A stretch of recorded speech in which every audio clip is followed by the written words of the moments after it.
सबसे पहले आप सबको मेरी प्यार भरी नमस्कार।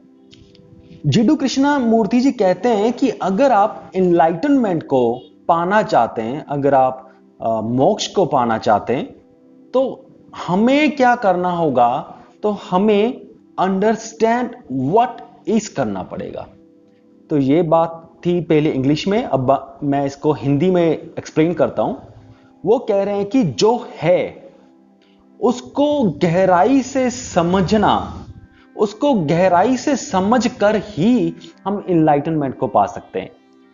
तो इस बात को अब मैं थोड़ा सा और एक्सप्लेन करता हूं। उन्होंने लिखा है, to perceive the truth requires the understanding of the false. तो इसका मतलब यह हुआ कि जब हमने यह समझना है कि एक्चुअल में क्या है, तो वो कैसे समझना है? हम ऐसे समझ सकते हैं कि हमें देखना होगा कि जो एक्चुअल में है उसमें गलत क्या है, और जो जो गलत है उसको रिमूव करना पड़ेगा। तो ये बात थोड़ी सी कॉम्प्लेक्स हो रही है, मैं समझ सकता हूं।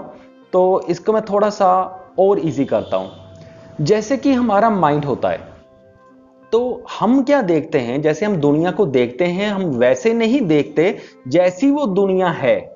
हम दुनिया को वैसे देखते हैं जैसा हम देखना चाहते हैं। यानी कि अगर आपको मैं दूसरी एंगल से समझाऊं, सपोज करो कि हम सामने से लाल रंग देखना चाहते हैं, पर सामने पिंक कलर ही है।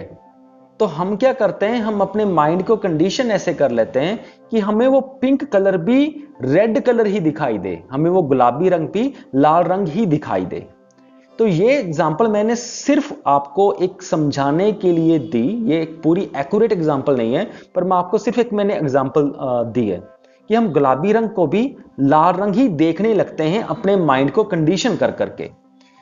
तो जिडू कृष्णा मूर्ति जी कहते हैं कि अगर बाहर गुलाबी रंग है तो हमने गुलाबी रंग को गुलाबी ही देखना है। हमें यह समझने की, अपने माइंड को कंडीशन करने की कोशिश नहीं करनी कि यह लाल रंग ही है, हमें उसे गुलाबी ही देखना है। आपको एक और बहुत ही अच्छी एग्जांपल बताता हूं। जैसे कि मैंने कहीं ये सुना था कि एक धार्मिक जगह है, वहां पे लोग जाते हैं और वहां पे एक चीज को देखते हैं, वो मुझे चीज एग्जैक्टली याद नहीं आ रही, और उस चीज में लोगों को देवी देवता दिखाई देते हैं। और कई बार तो हमने ऐसा भी सुना है कि लोग चंद्रमा को देखते हैं, मून को देखते हैं, चांद को देखते हैं, और वहां पर उनको देवी देवता या किसी भगवान जी की आकृति उनको दिखाई देती है। तो एक्चुअल में ये नहीं होता कि वहां पे सचमुच कोई भगवान की आकृति है। वो क्या होता है कि हम देखना चाहते हैं, क्योंकि सभी कह रहे हैं कि हाँ, हमें चांद में आज भगवान की आकृति दिखाई दे रही है, या हमें किसी खास जगह पर हमें भगवान की आकृति दिखाई दे रही है।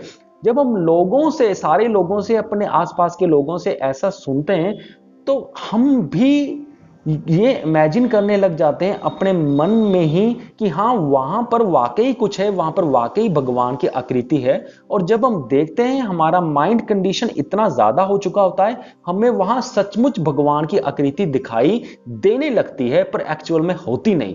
पर यहां पे जिडू कृष्णा मूर्ति जी कह रहे हैं कि जो बाहर में सच्चाई है, उस सच्चाई को वैसे ही देखो, अपनी माइंड को कंडीशनिंग किए बिना।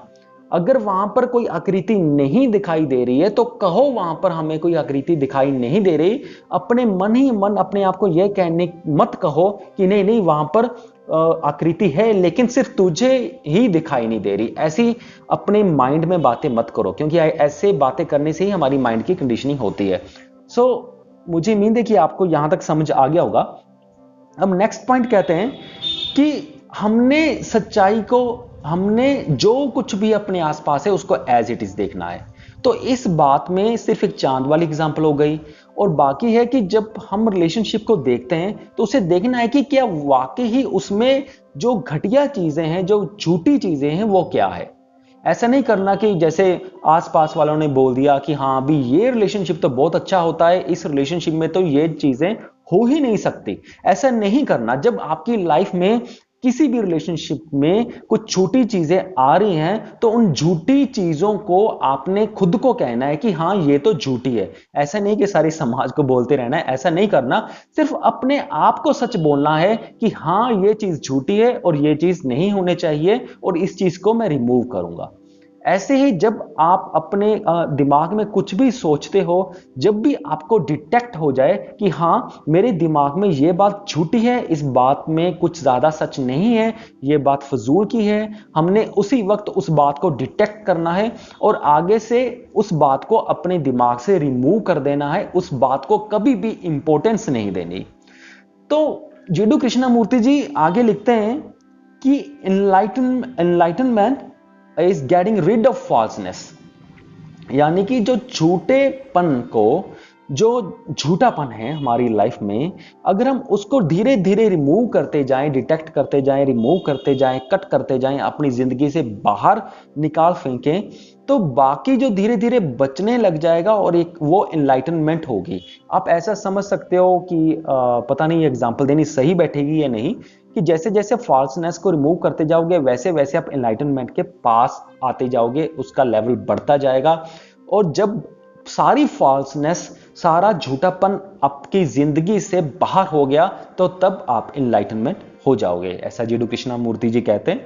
सो मुझे पूरी उम्मीद है कि आज का वीडियो आपको समझ आ गया होगा। सो इस वीडियो को देखने के लिए आपका बहुत बहुत धन्यवाद।